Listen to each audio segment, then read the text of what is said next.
Exhale. 5, exhale. 6, exhale. 7, exhale. 8, exhale.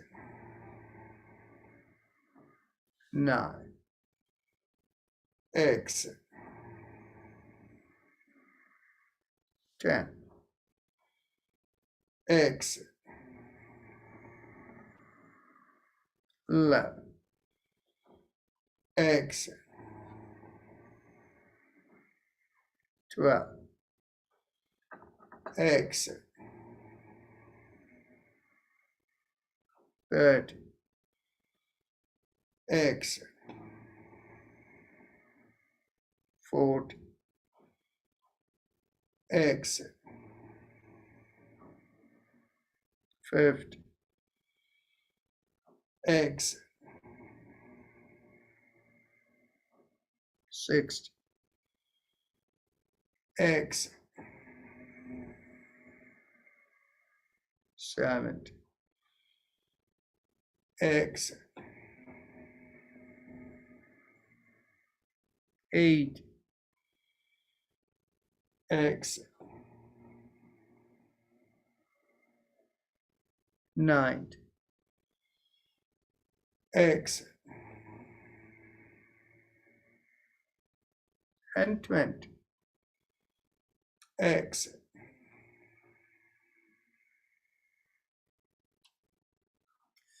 Take a deep breath in through the right nostril, hold the breath, observe the senses, and exhale through the left nostril.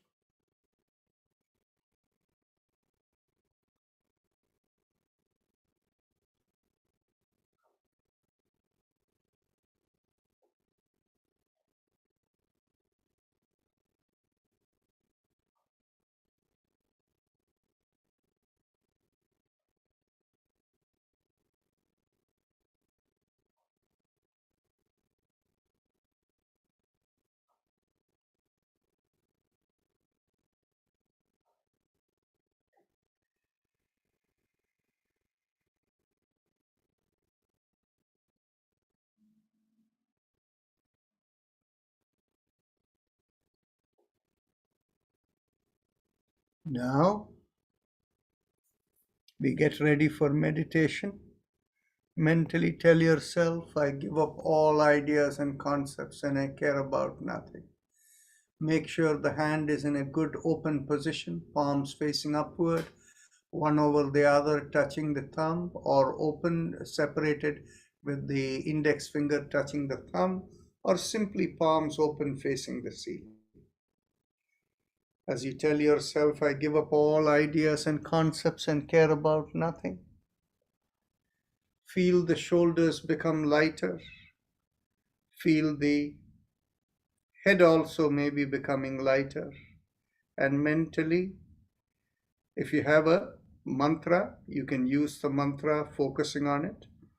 Or else, if you don't have a mantra, visualize a rising vibration from behind the bottommost part of the sternum, rising up and going out of the top of the head. And it vibrates, or you visualize the vibration as 3 syllables. Haim Em Om. Haim Em Om.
Mentally affirm to yourself, may I be guided to fulfill the purpose for which I am born.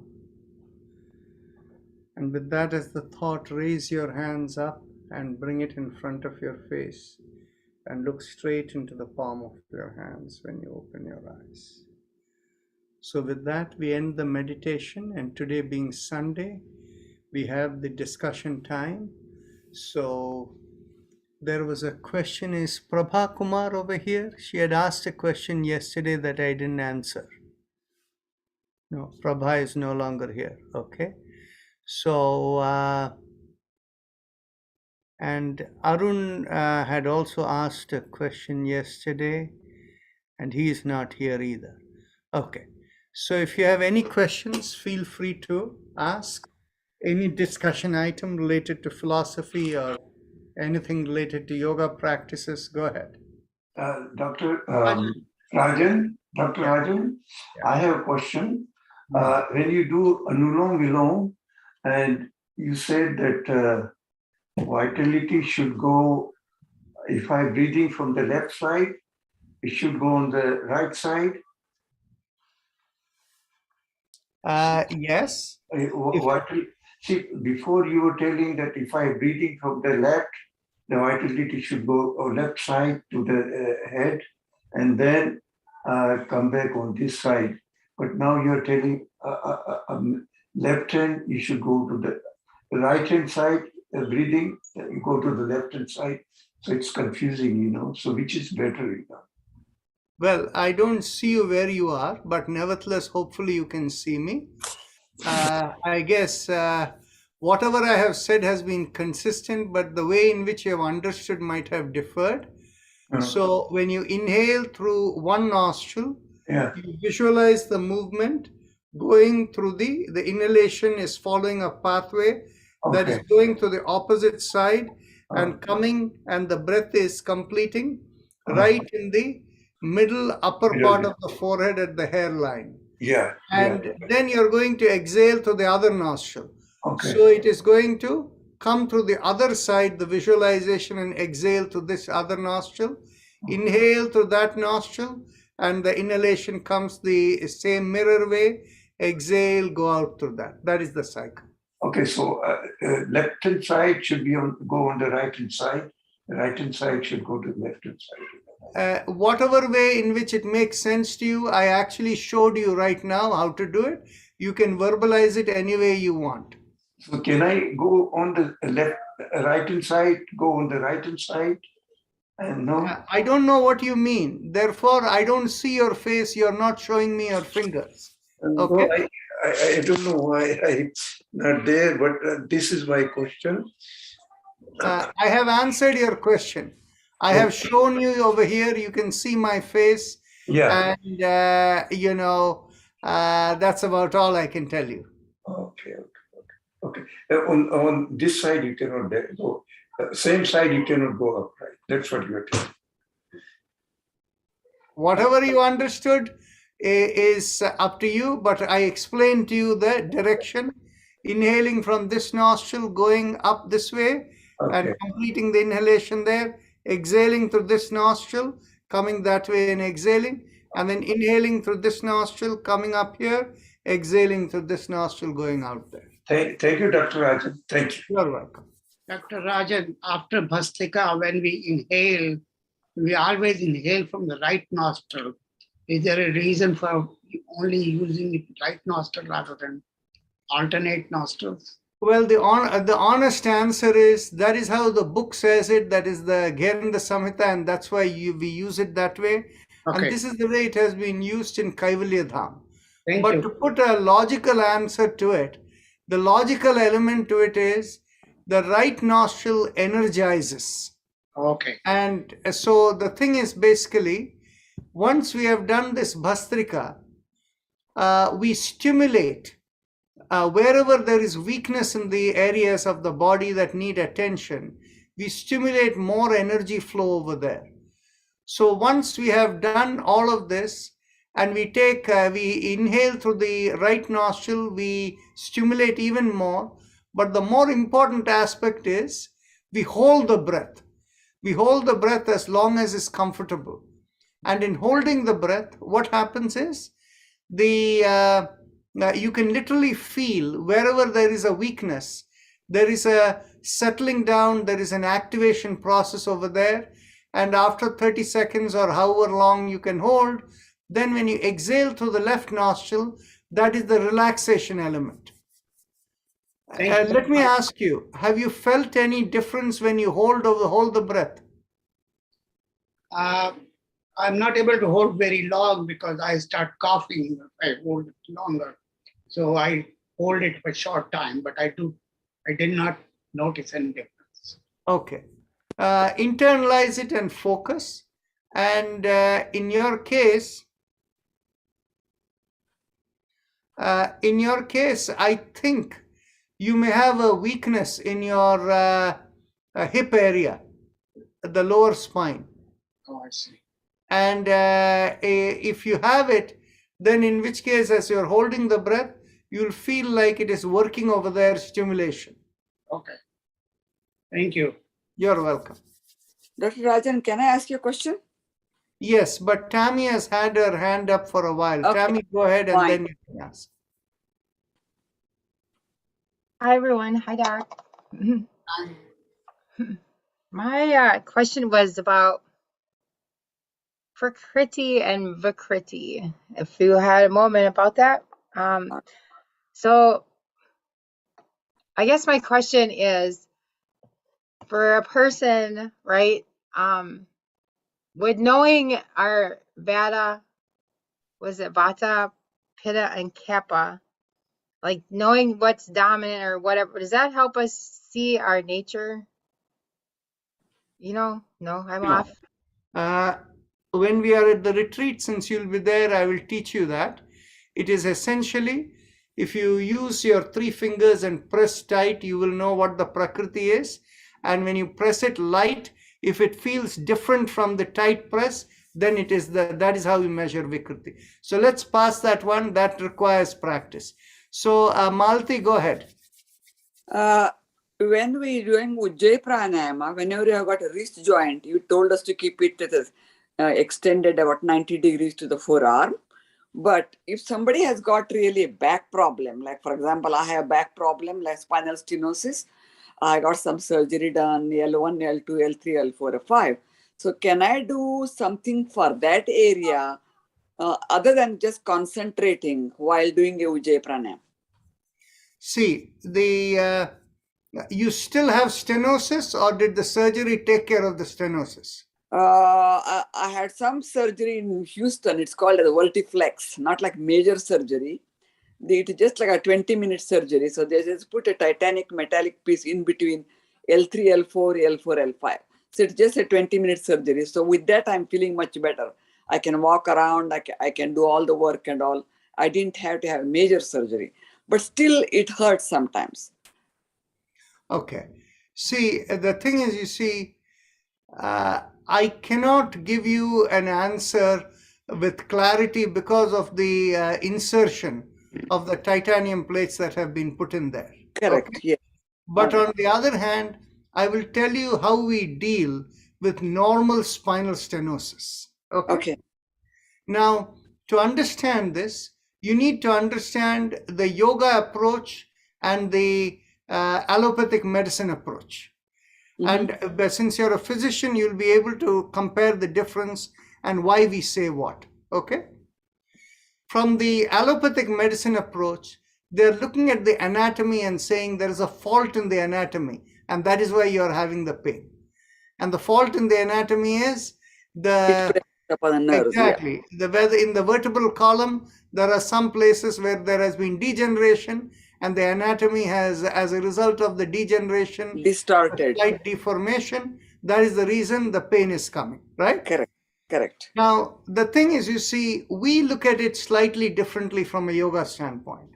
From a yoga standpoint, we are saying pain is the signal of the nervous system to tell that there is something wrong over there. And so what is it that is wrong? The nervous system is essentially giving the signal about how much energy to send to the tissues in that area. And when the signaling is disrupted for the nerves, that's when the pain starts coming. So Yeah. what we do in spinal stenosis is, for spinal stenosis treatment, is very simple.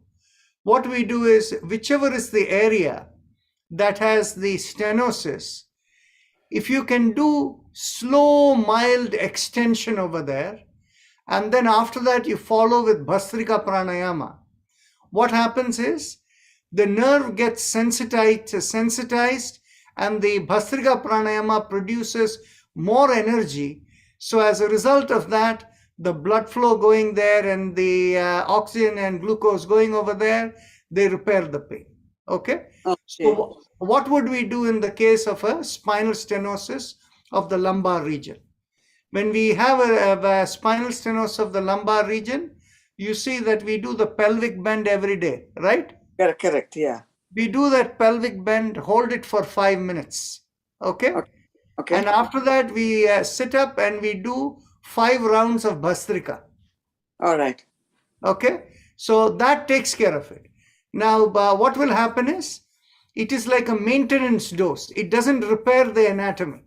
Correct. Yes, definitely. Yeah, exactly. All it does is it ensures there is adequate mobilization of the nerves and the capillaries in that area, so that the body's needs are satisfied over there, and the nerve no longer creates a pain sensation. Okay. So that's what you have been doing every day, right? Yeah. See, what it is this session we have done, Okay. I have put together a set of exercises that are most effective in toning a person as they are aging. And in the aging process, everything in our system is degenerating. Correct. But the thing is, you see, how can you be pain-free and mobile and be self-sufficient? In other words, you don't have to depend on somebody else to be able to be mobile and do things, activities that you can normally do. Obviously, you will not have the same degree of vitality and ability and all of that as when you were 25 years old or even 50 years old. Yes. But on the other hand, so what we practice here is how to age gracefully and be pain-free and be able to live with a inner and yogic awareness. That is how we have crafted this set of exercises. Okay, so what I'm doing with it is helping a little bit for me, because I'm able to walk about 2 miles every day, and at home, of course, I'm not going out. So it is helping. So I thought while doing a Ujjayi, while doing like this here, is there any way other than concentrating, should you have to do anything for the back? See, Ujjayi and back are 2 different things. The problem that you explained is one thing. Now, when we do the Ujjayi works in 2 ways. One way in which it works is it stimulates the vagus nerve, while the vagus nerve is essentially, what will you say, like 80, 85, 90% afferent, right? So, but then the part of which the 10 to 20% that is efferent is directly impacting the cardiorespiratory function as well as the GI tract. Mm-hmm. Okay, so the efferent aspect.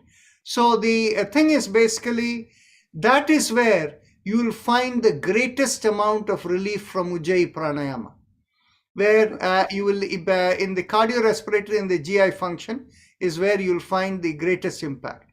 However, the thing is, you see, the Ujjayi Pranayama through vagal stimulation, actually vagal stimulation is known to be anti-inflammatory, in the sense it produces the inflammatory suppression factors. Okay, so what happens is if there is any inflammation in any part of the body, Ujjayi is going to be helpful. Okay. Okay, but on the other hand, I'll give you an example. Because you're a physician, and now that you're beginning to understand yoga, I will give you an example which will tell you what are the limitations of Ujjayi. Mhm. Okay? Even though I make the statement, Ujjayi can be very powerful as a anti-inflammatory practice, right? Mhm. Now, if you, I don't know how many, there are many physicians right over here. I don't know how many of you have seen cases of plantar fasciitis in many numbers. Like, in your practice, have you seen 100 cases of plantar fasciitis, if you may remember? Okay. Now, what you will find is, if you see the case of 100 cases of plantar fasciitis, you will find, if you listen to the symptoms of patients, you will hear that some of them will tell you that the plantar fasciitis acts up when they are relaxing, when they are after a heavy day, when they are sleeping. That's when the pain comes on and it disturbs their sleep. The others will tell you the plantar fasciitis acts up when they are on their feet and they are walking. That's when they feel the pain, right? Mhm. So these are two different categories altogether. And so in both of these categories, how do we understand it? In the case of the where people are resting, and that is when the plantar fasciitis act up tells us that there is inflammation happening over there, but the inflammation is because there is not enough energy flow over there. And so when you do the Ujjayi, the sensitivity is improved, the anti-inflammatory thing works it, and the pain goes away. But for Okay. people for whom, when it comes on, when they put pressure and they are walking, in those cases, we find that there is something else which is more than the afferent nerve insensitivity. Okay. Okay, or I should put it this way, the inflammatory factor alone. The inflammatory factor is being caused by something else other than the nerve sensitivity that can repair it. So the etiology is different there. Exactly. And so in that kind of a case, we need to do some level, it appears to us more like an autoimmune case. Okay? So what we need to do is we need to use mantras or those kinds of techniques in order to be able to give relief to that. Okay. All right. So why did I give this example of plantar fasciitis that you will understand as a physician is because what happens is, in the case of your spinal stenosis, if it is the case of the first case of plantar fasciitis where there is inflammation, when you're relaxing, you're getting the pain, Ujjayi can may be able to give relief.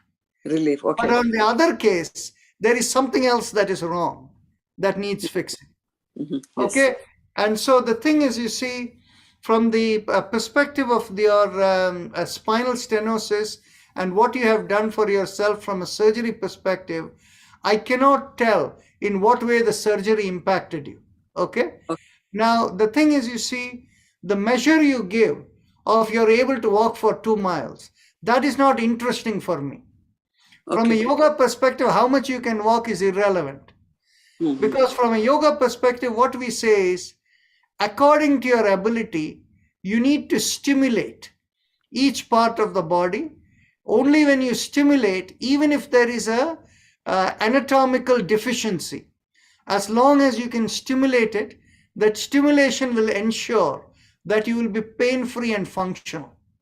So in my case, Bhastrika will help.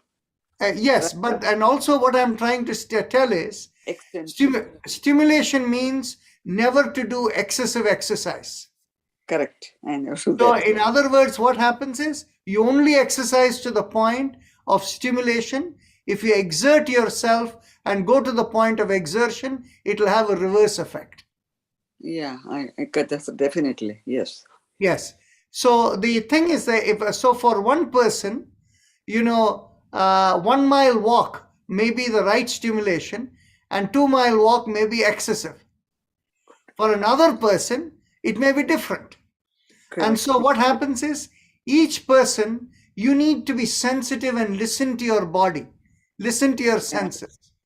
So what happens is, and the other part of it you also need to understand is, let's say you're traveling, you're visiting your children somewhere elsewhere, and during the travel and all of that, you were unable to do your regular practice and all of that. You come back after a period of a week or two when you have not been doing regular exercise. The first day when you come back, if you go back and do the same 2-mile walk, it will have a negative impact on you. You want to do on the first day just enough to stimulate on that day, and over a period of 1 week slowly build up. Right? Yes. So that is the key. Stimulation without exertion is the key for aging gracefully. So You muted yourself. Yeah, you need to unmute. Yeah. No, I said in my case, you said first we have to do that extension. What we do the exercise for the lower lumbar, followed by Bhastrika, what we're doing five times. Okay. Yeah, I've been doing, and I feel much better. I think after doing this, I feel much better. Yes. So Exercise, and again, remember, you figure out how much bending you need to do. You need to do as much bending to stimulate, not to exert. That's the reason I don't do too much bending. Exactly. Yeah. And what happens is, the thing is, you see, how much you do is you can only tilt to the point where there is no discomfort. But what you can observe is, as you're tilting in the pelvic bend, so you will feel right from the bottom of the feet to your buttocks, the muscles begin to loosen, and you're able to go more and more and more. And after a point in time, you cannot go anymore. Correct. Yeah. When you reach that point when you cannot be anymore, stay in that place, inhale and exhale peacefully for 1 minute, and then slowly come back. Okay. All right. Yeah. Thank you so much. You're welcome. Shivaji Dasgupta, go ahead. Yeah, the question I have is, I'm changing the topic. Patanjali Muni. Patanjali Muni, what was the main focus of his teaching? What was it? Was it stimulation of the body with yoga, or what was teaching? Patanjali Muni's main teaching was, what is the nature of existence, and how do you go about realizing it? How do you go about realizing who you are and what is the purpose of your life? I didn't understand what that means. That's too. Okay. So let me put it this way. The thing is, you see, you're born over here, the body, the face that you have, or whoever you have, the name you have, that's how you're identifying yourself, right? Okay. Now, obviously, given the way in which you observe children being born and all of that, you realize you too were born one day out of your mother's womb. And then after, so many years after this thing, one day a time will come when this body has no more life. Right? Okay.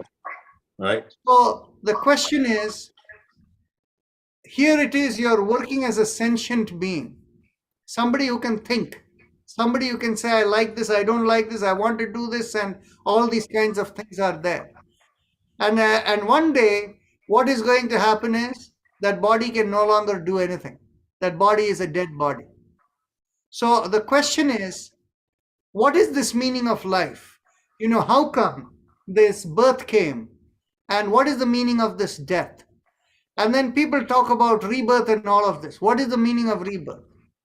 And is there a way for us to know where we come from? What is the meaning of life? What is the meaning of death? Why we are over here and all of this? This is the question that Patanjali Muni answers. And essentially, while commonly people may think this is not knowable, that is not true. You can completely know. And how can you go and know it? You can know it if you can calm yourself and become an observer of things, and without reacting. If you are in that mode for a long period of time, Okay. 10 years or so, whatever time, then you start becoming more and more sensitive. And then what you realize is that the sensitivity is all about electromagnetism. And we realize that what we call life within us is the electromagnetic field that is within us. Once the electromagnetic field within us disappears, the life is gone. And it is the electromagnetism within us that allows for the communication through the nervous system and all the biochemical reaction within us that enables to sustain the electromagnetic flow within our body, that ensures the communication within all of that. Now, all of this is not, Patanjali is not saying all of that. You ask the question, what is the core message of Patanjali? That I Right. gave you the answer, but you can, when I gave you the answer, you asked, you don't understand what is. So that's why I'm going into this detail. Okay, well, so the electromagnetic force that you're talking about, the body, that is life. That's the electromagnetic is That is created. life. Okay. And once you are able to recognize the electromagnetic force, then you become like your mobile phone. Then what happens is you don't even need to dial. You think of someone and you can sense them from wherever you are. And you can know whatever is needed, and you can go across time. How a person was when the person was young, how the person was when the person was older, and all of these. And what happens is, this is the basis of Tantra. You're from Bengal, right?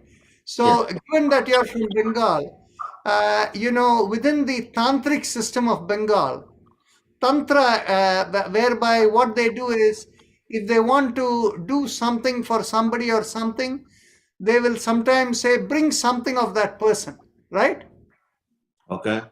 And the thing is, you see, in Kerala, if somebody is bothering you or something like that, all they will say, the priest will say, bring me a hair of that person. And what they will do is, they will take the hair and through the vibration, they will put a digbandha around your home or you, so that the person will never come and bother you again. Do what? They would. Dik bandhana. Dik means direction. Bandhana means, like a shield around your home and yourself, so that that person won't come and bother you again. So, so the thing is basically, this kind of Tantra system that is used, this is the nature of Tantra. Like, for example, for somebody who is in a calm state, okay? Like this morning, somebody was on a video call with me and telling me about this person who this person has cancer, and whatever happened, this person had become epileptic and all of that, and the person was this thing and all of that. So what can we do? And so I said, can you give me a photo, show me a photo of this person? So this person said, I don't have the photo right now. Then I told this person, just think of that person, close your eyes and think of that person. And the moment that person closed his eyes and thought of the person, I could connect into that third person, and I could see how the seizure was being caused. The seizure was coming because of the imbalance between the two hemispheres of the brain. So all it needed was one pranayama to take care of it. So that's a recommendation I gave. And of course, for the cancer, it was a different issue. But then what it is why it is that is there and what to do.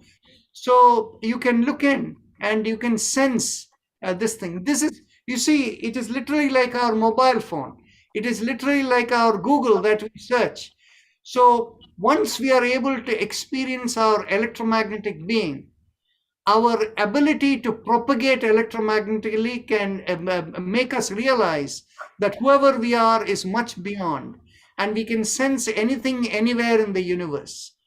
And this is actually explained in a Vedic hymn called Narayana Suktam. And it specifically says where it is we have our transmitter and how we do it. But the way it is described is in a period of time when the concept of radio and transmission was unknown. Think of it 5,000 years back. So the thing is, basically within the Narayana Suktam, the precise statement goes as follows. Adho nishtya vitasyante. Adho means downward facing. Nishtya means the Adam's apple is the nishtha is the Adam's apple. Nishtya means from the Adam's apple. Vitasyante means the stretch of the finger from the tip of the thumb to the little finger. So adho nishtya, downward facing from there, vitasyante, nabhyam upari tishtati, jwalamala kulam bhati vishwasyayatanam mahat. In other words, what it is this is the place, the lowermost part of the sternum that we talk about. It's called the xiphoid process in anatomy of medical anatomy. So that is the area where our transmitter, human transmitter, exists. And this is where in our deep sleep we communicate, and that is the source of the in our intuitive ability. Anyway, we'll continue this discussion next Sunday, but we are out of time, and Janaki Ram Polani is waiting for a question. That will be the last question. Go ahead.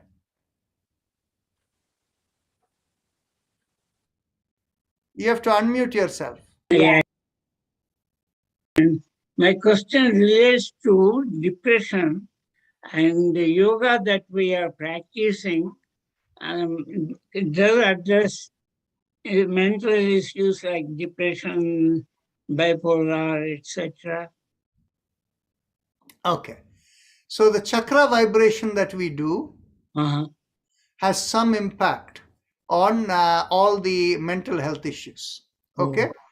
So what it is we do it from a preventive, medicine perspective. So let's understand this. In normal life, we all go through states where there are emotional reactions, and a depressive reaction is an emotional reaction which has deep set within you, which is not letting you go because of whatever might have caused the memories or whatever. So what happens is, think of it, when somebody who is near and dear to you has passed away and you go to the funeral home or whatever, it is not a happy occasion, right? Yes. So you feel somewhat depressed or whatever. And like, for example, if you are very sensitive, if you are a Ukrainian now living somewhere in the United States, you think of what is happening in Ukraine and you might feel very depressed, right? Yes. So what happens is, these kind of things that happen, but the key part is we need to rise above our emotion to feel our electromagnetic nature, our inner dimension. So that is why the chakra vibration is helpful. But if a person is depressed, this alone will not solve the problem. When a person is depressed, when a person is in a state where they are not yet ready, we cannot really help them. I'll give you some very good examples. What it is you find a person who is depressed, you tell them what exercise to do twice a day, 3 times a day. Okay, they will do it the first day. After that, they won't do it. After 3 days, they'll remember, they'll do it once, and then they won't do it. And this is the way they go about. And if for a person who is depressed and in a bad state, sometimes what you need is you need somebody beside them to telling them each time, okay, you do this exercise now. And then you need to monitor them. If you don't monitor them and somebody doesn't enforce, they won't do it. And what happens is, for the unlucky person, the person for whom by the cosmic flow they are not yet ready, those circumstances will not come. You can tell them what to do, they won't do it. Thank you very much, sir. Thank you. Yeah, we have to think of it as each person's karma and leave it at that. Okay. Okay. Thank you. Namaste, everyone. See you next time.